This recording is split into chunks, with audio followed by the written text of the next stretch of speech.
This is for you. Listen, ready? Sure. Can I call you Daddy? Sure. Thanks. You're welcome. I'ma smoke this joint and I'ma break you off. I'd be lying if I said you ain't the one. All these tattoos in my skin, they turn you on. Lot of smoking, drinking, that's the shit I'm on. Heard you not the type that you take home to mom. No. Is we fucking when we leave the club or not? I ain't spending cash for nothing, I wanna see you take it off. I'ma pop this bottle, you gon' give me brain or not? Heard you from the hood, you rep that thing or no? Got a lot of ass, you gon' shake that thing or no? Heard you smoke blunt, you down with paper planes or no? I feel like I'm Tony, you my boss, I'm thinking no. The whole world, I take it on it for these honest girl and all.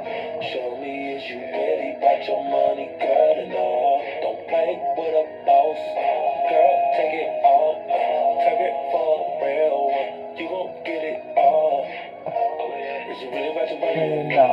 Can you really take that? Can I bring another picture? No. Is you with the shit? No. Oh no. Oh no. Drive a nigga, No. It's definitely no. would you lie to a nigga? No. Oh wow. Oh wow. Can I bring another picture? No. Is you with the shit? No. Oh no. Drive a nigga, It's definitely no. would you lie to a nigga? No. Oh no. Girl, make that ass clap for you on Go the side. sign. You already know my money go a long time.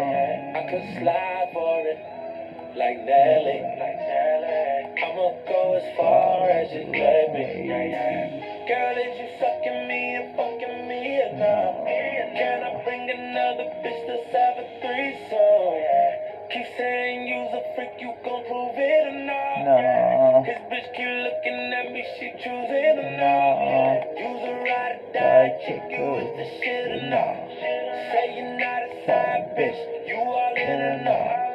You gon' make them eggs cheesy with them grits or not? Can you do it like that on this dick or not? Running for these honest girl and all. Show me is you really about your money, girl and all. Don't play with a boss, girl, take it all. Take it for a real one, you gon' get it all. Is you really about your money? Yeah, no. Can you really take dick or not? Can I bring another picture? No. Is you with the shit or No. not? Oh no. Oh no. Would you die for a nigga? No. Would you die for a Definitely nigga? no. Would you lie to a nigga? No. Oh no. Can you really take dick or not? No. Can I bring another picture? No. Is you with the shit or not? No. Oh no. Would you die for a nigga? No. Would you die for a nigga? No. Would you lie to a nigga? No. No. Gonna make that ass clap. Gonna make that ass clap. Make that ass clap. Don't me to pull out when I, or move it in. Move it in, please. Cool.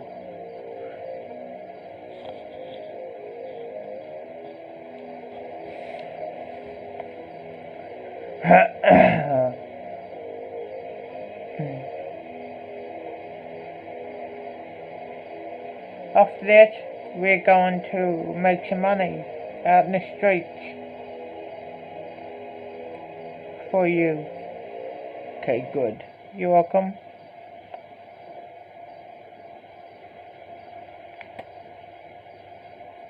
Yeah, buddy. Yeah, buddy.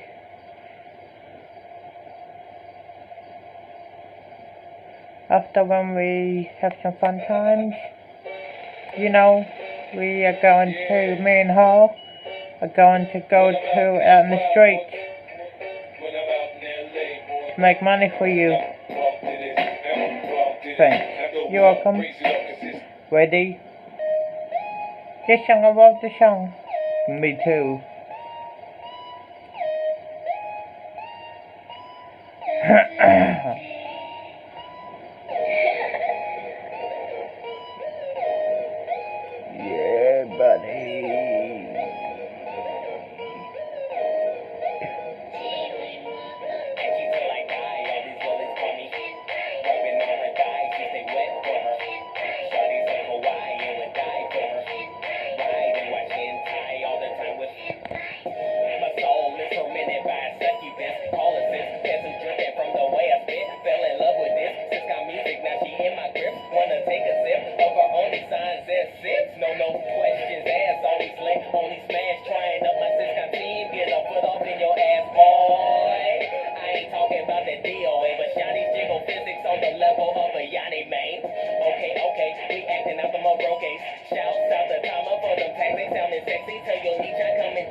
Just fine.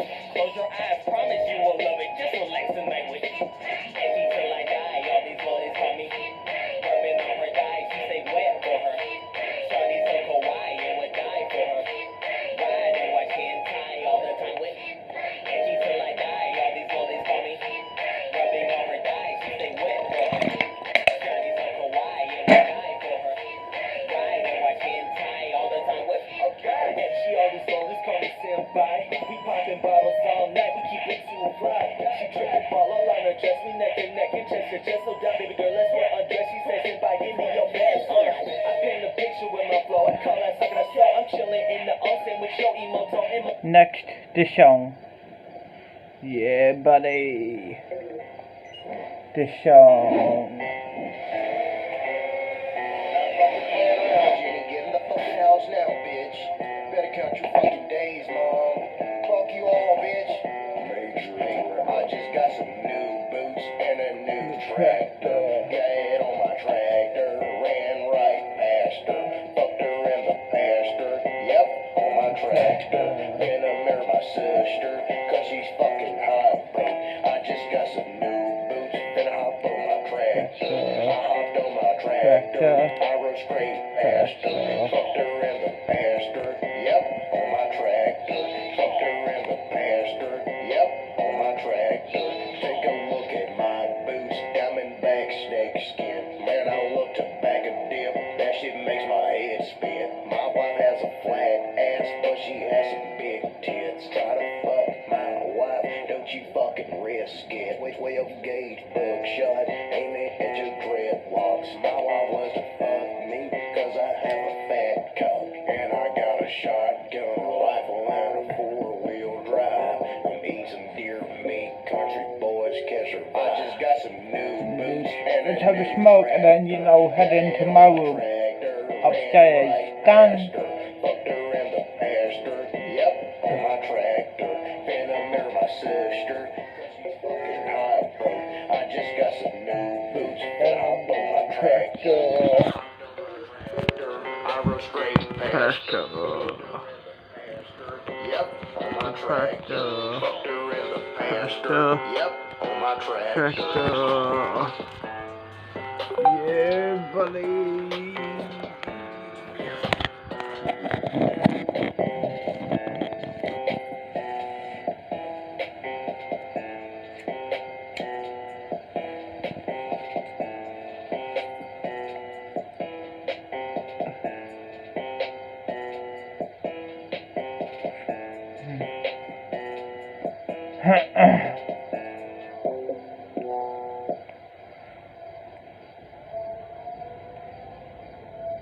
Yeah, buddy.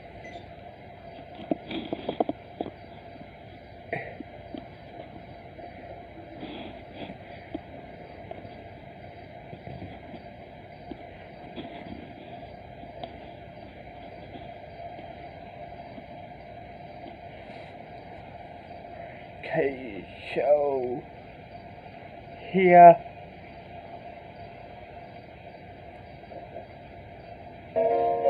Next.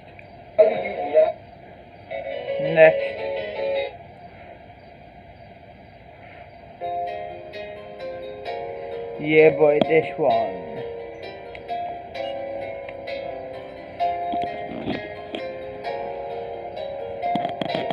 Just for you. Baby girl, you drive me fucking nuts, I wanna hurl. I hate your fucking guts, oh baby girl. That vibe you got is stuck, get out my world. Sweet baby girl, oh baby. Hey you, I do not want to, girl, you drive me fucking crazy, but I still wanna flaunt you, you're the one I never wanted. But when you're here, girl, I still want it. Oh yeah, girl, I just wish I never met you. First off, I wanna say that I don't fucking like you. Everything Everything I do is just to spite you. I wanna fight you, I wanna vent, but you tell me I have no right to. So this time I'll make sure to make the right move. I wanna throw you in the lake so you can meet the fishes. I'm texting other bitches while I watch you do the dishes. You won't ever be my missus, bring me joy, you on my hit list. But I still fucking love you, girl, cause I got me a sickness. They say we're fucking toxic, I'm addicted to the poison. I'm hanging with the killers, tell my mom to let the boys in. You wanna try me? You make me anxious, got me itching like it's ivy. You're not my type, I want myself a Kylie. Your daddy fucking hates me, he don't think of me too highly. So just tell the old man to brush his teeth and fucking bite me. I bet he won't, I'll take him and throw him off the boat. Now let it ice to stay afloat. I bet it won't, sip slow while I sniff too highly. So just tell the old man to brush his teeth and fucking bite me. I bet he won't, I'll take him fishing, throw him off the boat. Now let's see if that his body likes to stay afloat. I bet it won't, sip slow while I sniff blow. For all you know, I'm hitting notes inside the studio. You stupid hoe, you cheated once, I should've let you go. But I'm a sucker for that pussy, yeah, you keep it so. Baby girl, you drive me fucking nuts, I wanna hurt. I hate your Fucking got your baby girl. Next.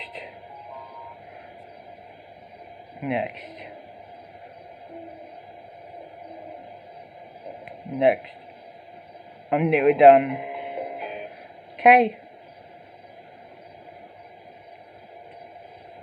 And I'm done. Push it. Let's head up to my room.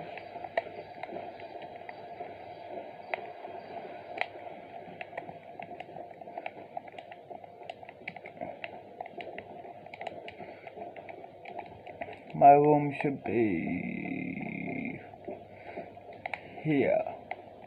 No, not here. Here? Yeah, here. This is my room. Ready? Yep. Cool. Okay, it's the morning. What's the time? Okay, 7 AM.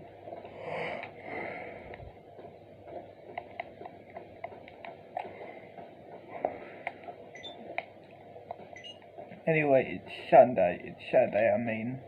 Not Sunday, it's Saturday. It's the weekend. So nice. Let me put in.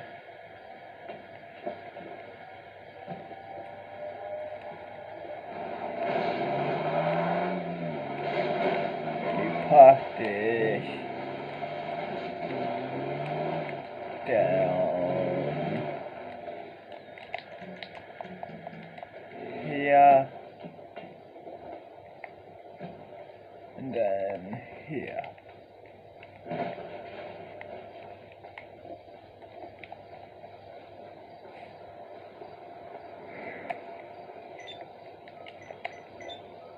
Let's watch YouTube instead of playing music now.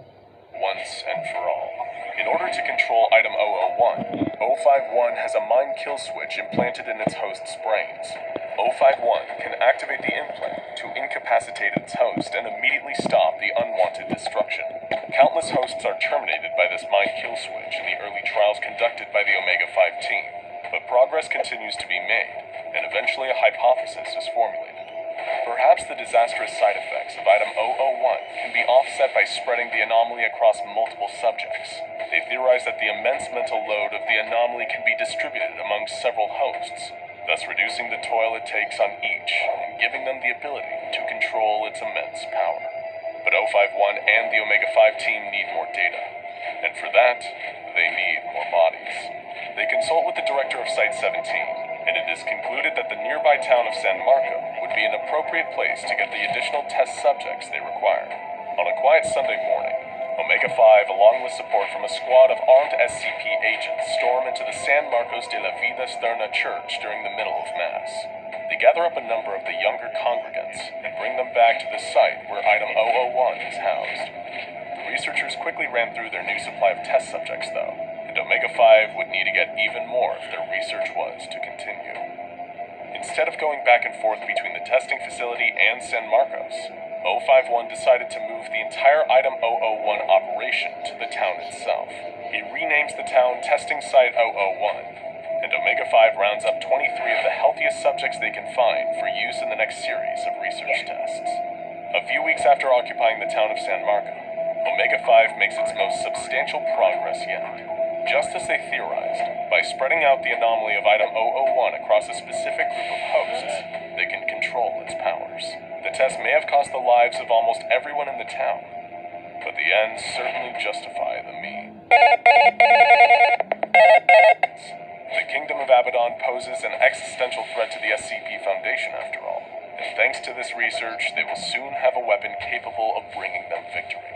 The Foundation Administrator criticized 051's methods, but can't argue with his results. Unfortunately, 051 has a dark secret. A secret that disturbs even the most hardened and loyal members of Omega 5. A secret that has to do with the Item 001 hosts. The hosts that Omega 5 has made its major progress with are not the ordinary test subjects normally used by the Foundation. No, the test subjects 051 makes his breakthrough with are children. 9 of them, to be exact, all between 4 and 11 years old. Despite being told specifically by the Foundation Administrator to only test on adults, the research required 051 to break the chain of command and follow the science down the path it led. The children are contained in a reinforced bunker where only 051 and a select few have access. They are technically alive, but are functionally brain dead. The group of 9 children share a hive mind that can process information, and more importantly, can unleash the full potential of the implanted anomaly, creating and controlling a devastating power. But not everyone is thrilled with what they've achieved. Members of Omega 5 are haunted by the screams of the children that they forced to be part of their weapons development program.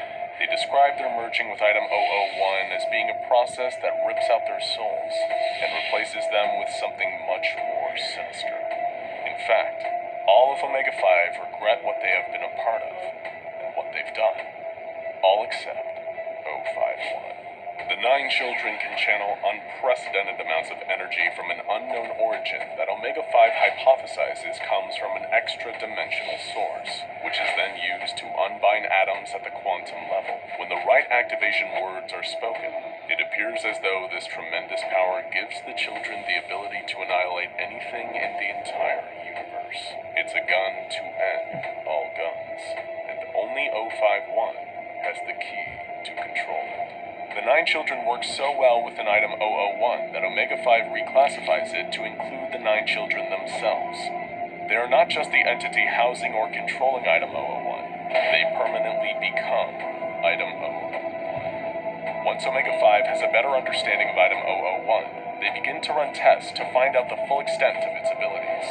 First, they test the distance Item 001 can reach.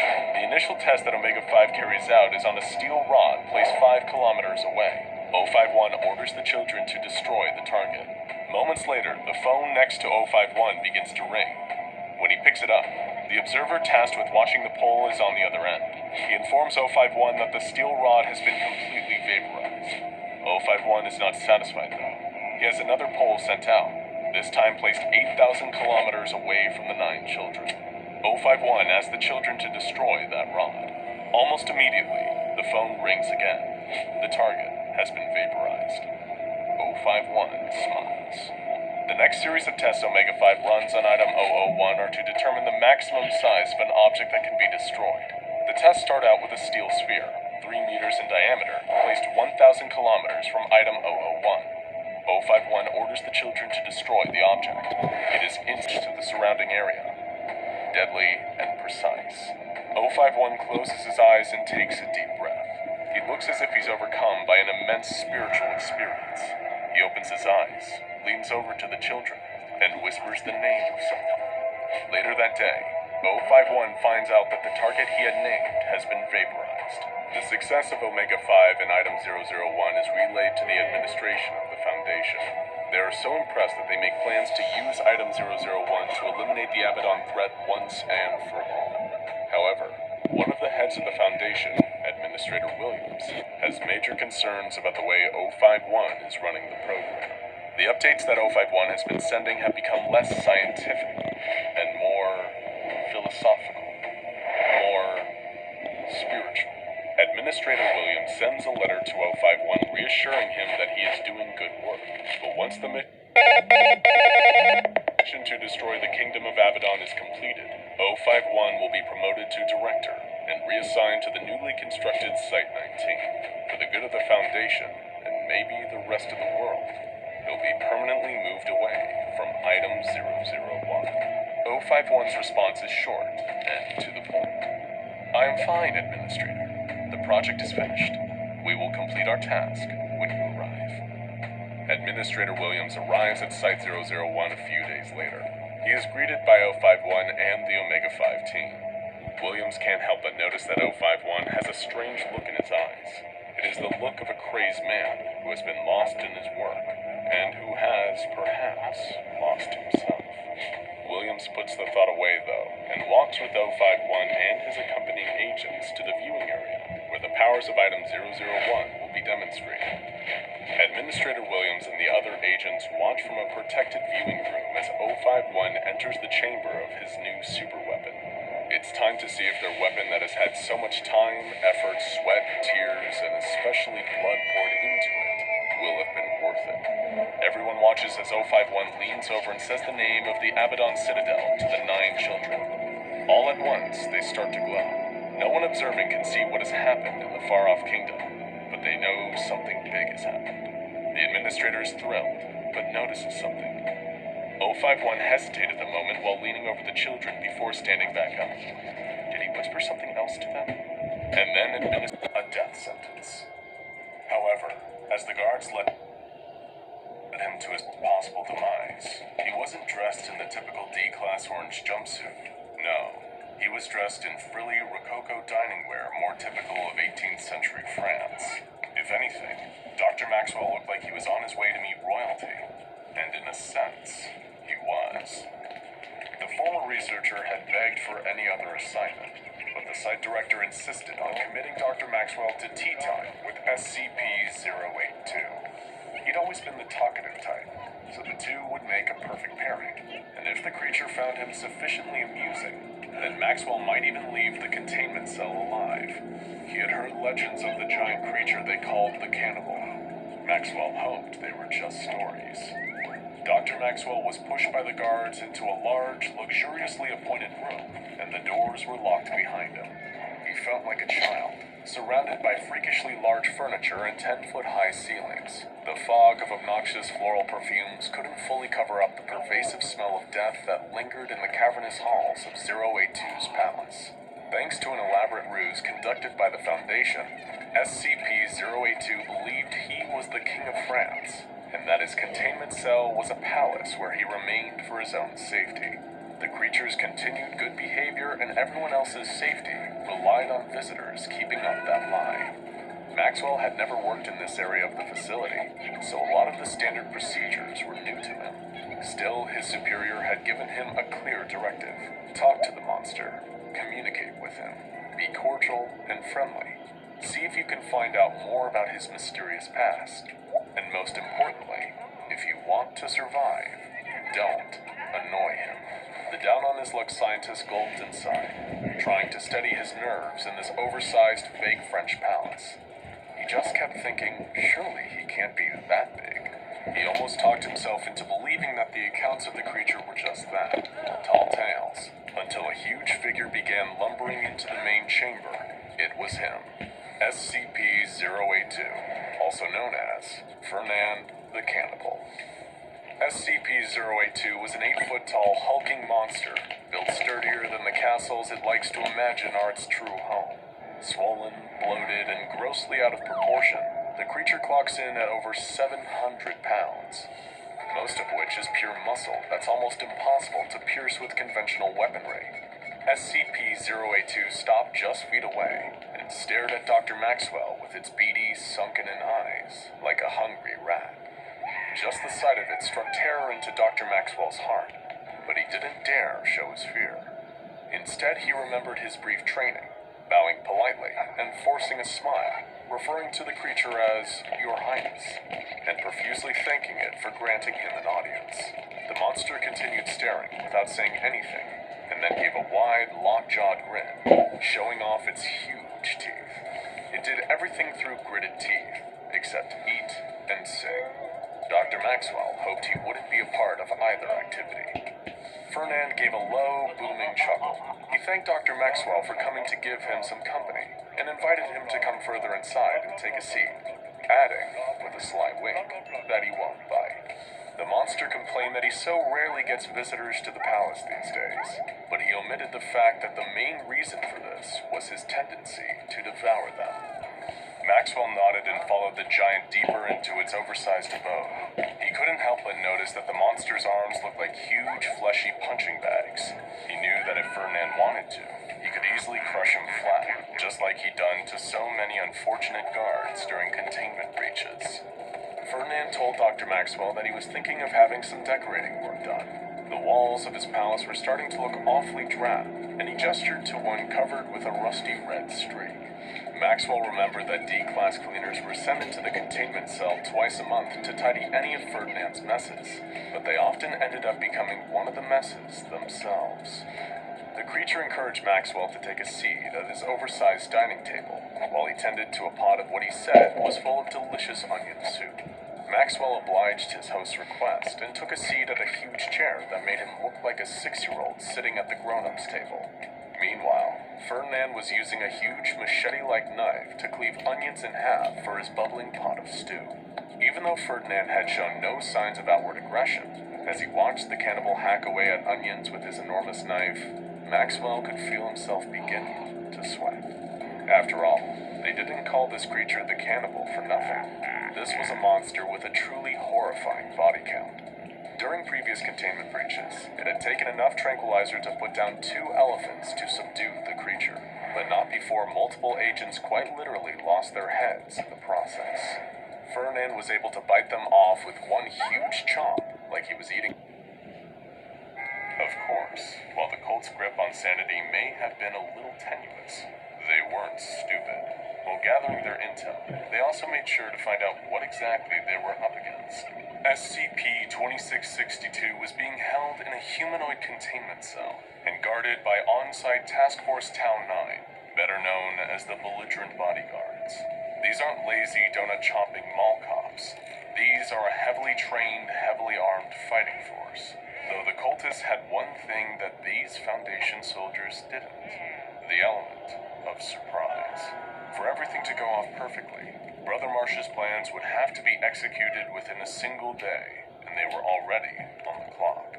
Tau 9 had been charged with tracking down any new SCP-2662 cults and dismantling them, and Brother Marsh knew that it was only a matter of time before the Foundation tracked them down and did the same to them.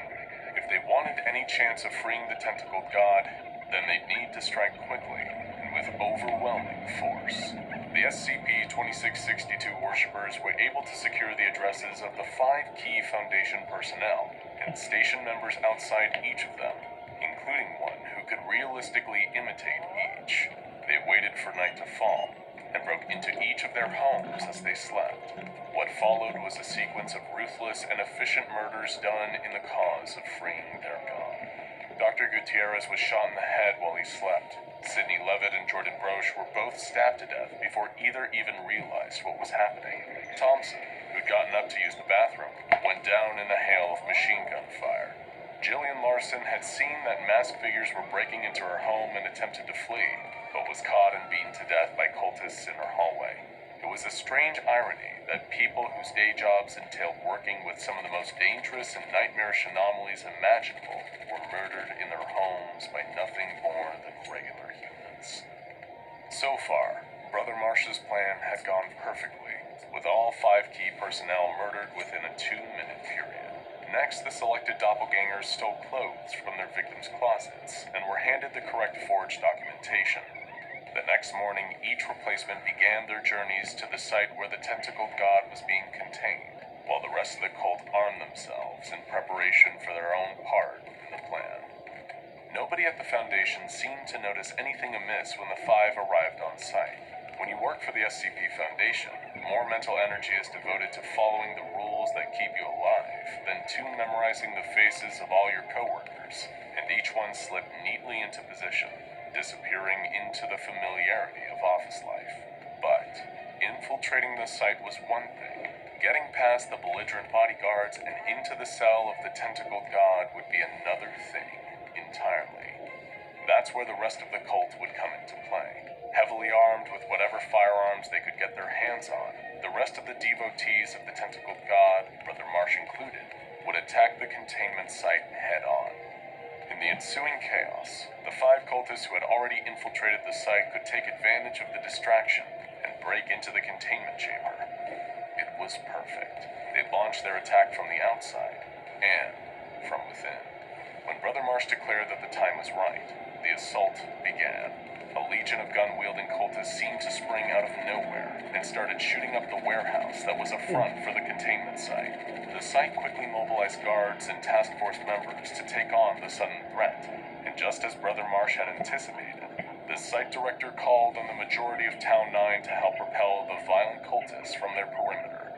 Town 9 obeyed, leaving 3 task force members behind to guard SCP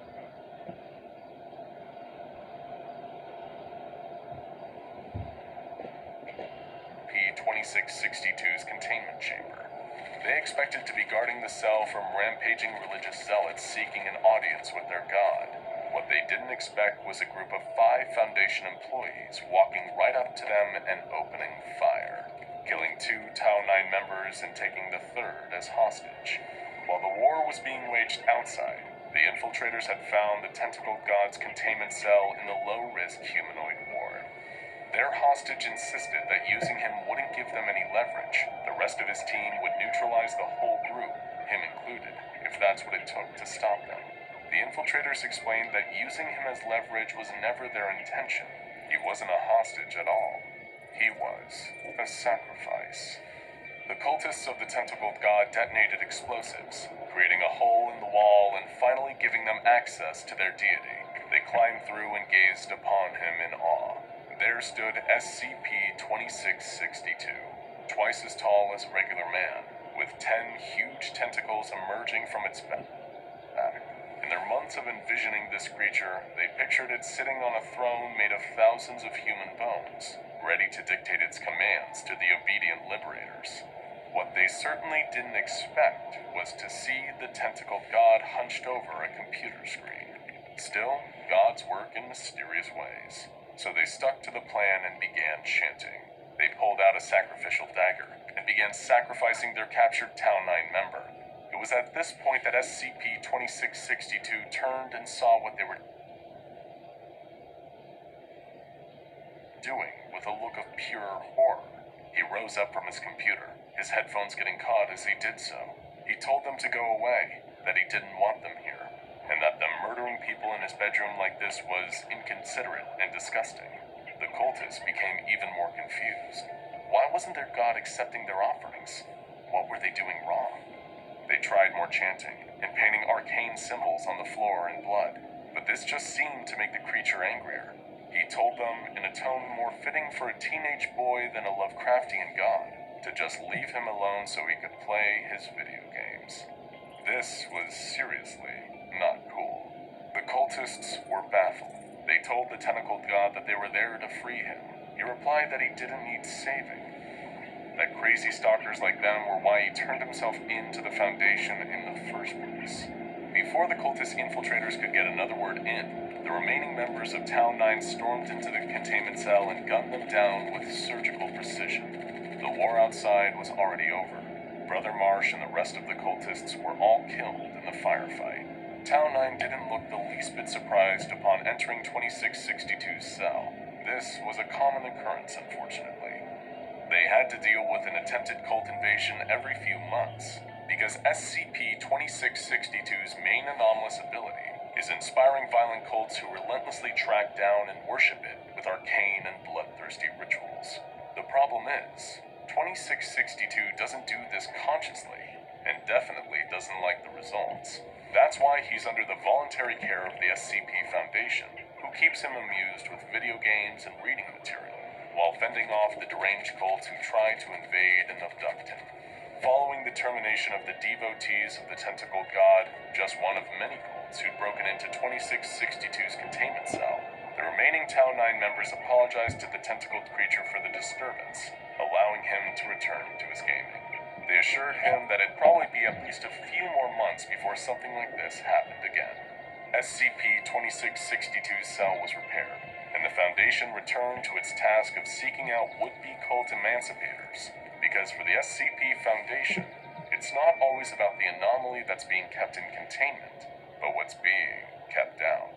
Now go check out SCP-096 The Shy Guy and SCP-087 The Stairwell for more strange and surprising stories from the SCP Foundation.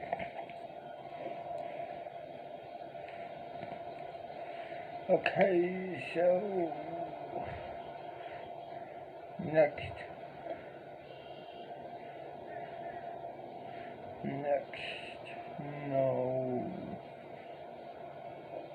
no Mudgy.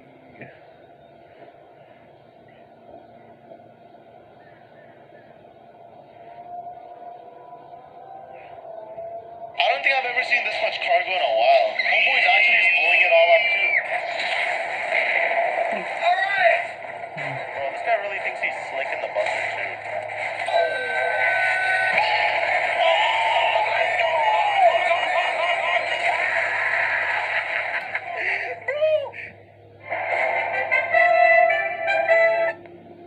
I actually just really hope this guy's at least a legitimate rank. Oh.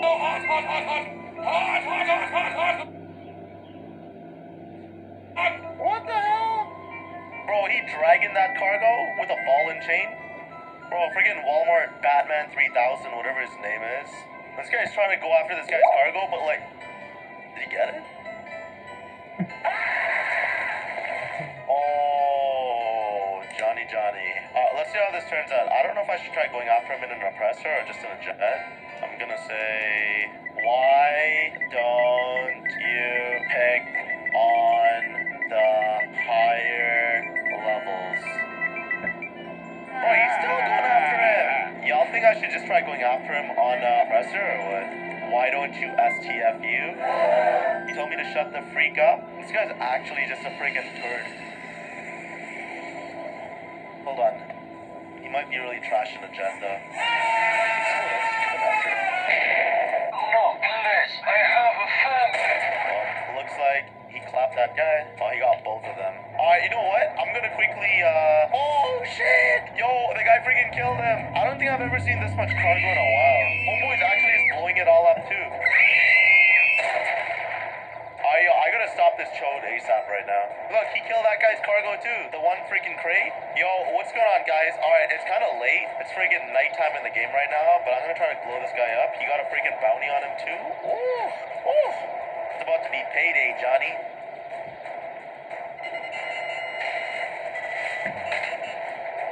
Oh, bro, he's on an oppressor. Bro, I hate the oppressor. Bro, the oppressor's so easy. Holy crap, dude. And it was a $9,000 bounty. Let's freaking go. Bro, the oppressor's so easy. Did y'all see that? I literally didn't do anything. I flew past him and the missile did a 180 and still blew him up. Sorry, I didn't actually mean to use it. LMAO. Bro, he's in passive mode right now. I'm dead. Tomorrow. Oh, dude, he's right over here. Alright, dude, he got a helicopter right now. Yeah, he's already coming towards me, too. Hey, yo, if I snipe him out first shot, come over here. Bro, why is this guy hiding behind the freaking train? The bushes, the train. Motherfucker, kick your ass!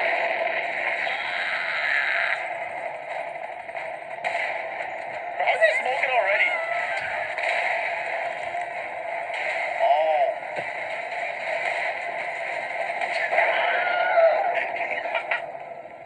Say a word, I got the kill! Yo, bro, he got stuck in a tree branch or something. Yo, whose meds is this? Bro, this freaking little twerp really got stuck in the tree branch. Come on! Oh my god. Yo, I'm actually not even down for freaking chumps like this, dude. Like, right when I sniped this mofo, he just blew himself up like a bozo. Oh, let's go! Yo, that guy was about to blow himself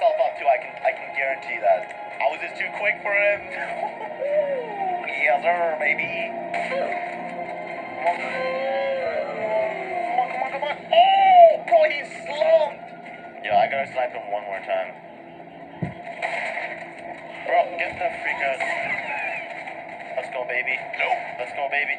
Look at that. Bro, my guy, I already got kills on you. How is this guy doing this? Bro, I'm just gonna run away, honestly. Man's actually getting irritating. Okay, he's calling the buzzard right now. Hold up. Bro, I wanna get like some spicy ass snipe.